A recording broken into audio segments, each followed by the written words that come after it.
against child marriages.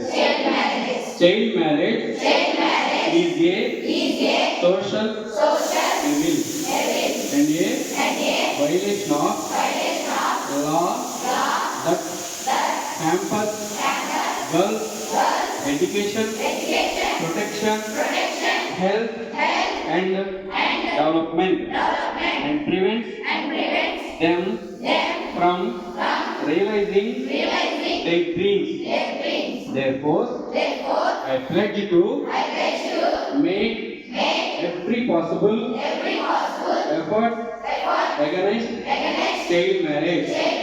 Ensure that no child marriage takes place in my family, neighborhood, or community.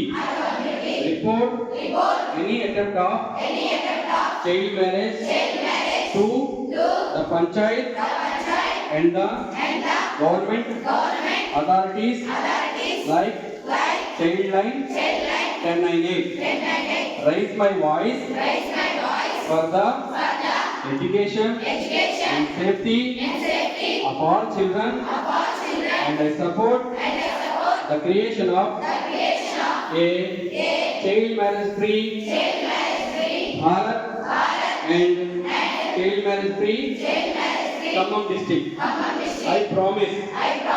Thank you.